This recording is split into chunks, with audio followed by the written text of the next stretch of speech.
мектебімізде кітап сыйлау акциясы ұйымдастырылып жатыр. Кітабыңды кімге сыйлайсың? Саған сыйлайтын шығармын. Сен кітап оқуды жақсы көресің бе? Иә, мен өз кітабымды өзімнің досыма сыйлайтын боламын. Ендеше сынып сағатына барайық. Қош келдіңіздер бүгінгі сынып сағатымызға. Барлықтарың осындай кітап дайындап келгенсіңдер ме?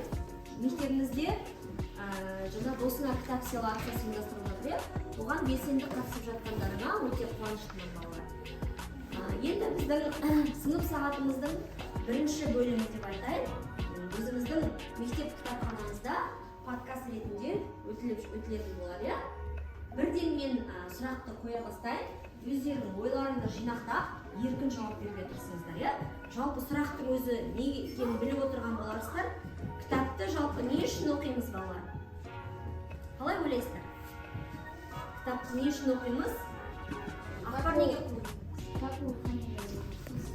Кітап рухани байлық. Бұл сөздің қандай мағынасы бар? Яғни кітап оқыған сайын біздің жан дүниеміз не істейді? Байиды, яғни рухани байимыз. Тағы да кімнің қандай ойы бар? Не үшін кітап оқиды? Ағам білім алшы. Кітап оқығанды ұнатасың. Қандай кітаптар оқыдың? Мен Абайдың қара сөздерін оқыдым. Осы Абайдың қара сөздерінен мен адамгершілікке ұмтылу керек екенін түсіндім. Жарайсың Гүлім. Гүлім үнемі Абайдың қара сөздерін оқиды екен. Одан өзінің адамгершілік тәрбие алып жүр екен. Жарайсың, ары қарай жалғастыра бер. Қандай кітаптар оқисыңдар? Немесе кітапты не үшін оқисыңдар? Қандай мақсатпен оқисыңдар?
Сынып сағатының екінші бөлімін бастамас бұрын кішігірім сендермен тренинг өткіземіз.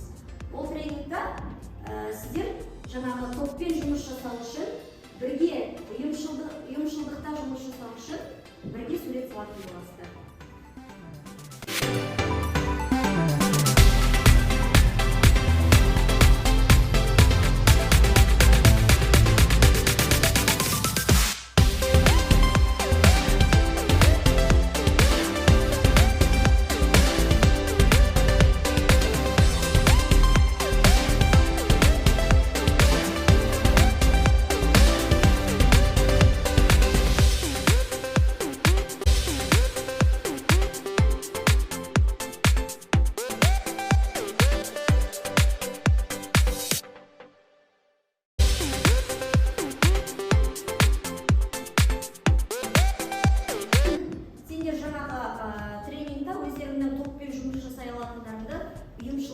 Өте жақсы көрсеттіңдер. Жарайсыңдар. Олай болса, кітап оқу бойынша келесі кезеңге өтейік. Келесі кезеңде сендерге жаңағы фри таратылатын болады. Оның ішінде жаңылтпаштар жасырылған. Ол жаңылтпаштарды мүдірмей, ешқандай қиналмай жақсы айтатын болсаңыздар, онда сіздерге оқырман бас киімін кигізетін болады.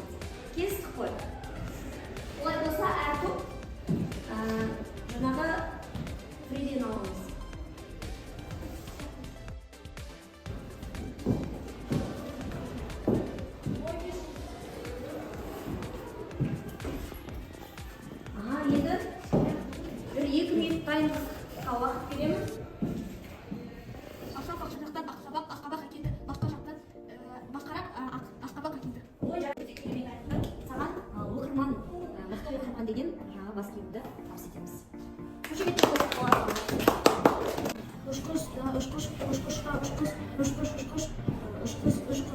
Жарайсың. Үш қызда үш қыз, үш қызда үш қыз, үш қызда үш қыз, үш қыз, үш қыз дейді. Жақсы жарайсың, олай болса. Саған жақсы жарайсыңдар. Олай болса, келесі топта кім айтар? Мен айтамын. Ал Бекнұр айта. Біреуі көріктіксі сорды, көріктіксі қорды. Ой, жарайсың. Олай болса, Бекнұрға да оқырман бас киімі бұйырды. Бір-бірімізбен қошеметтеп қояйық тағы да.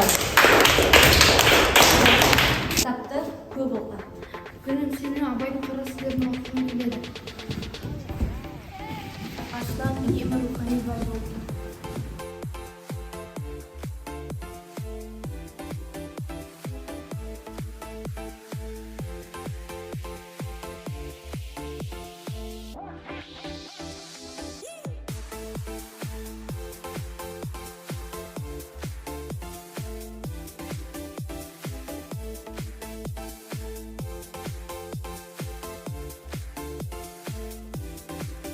Say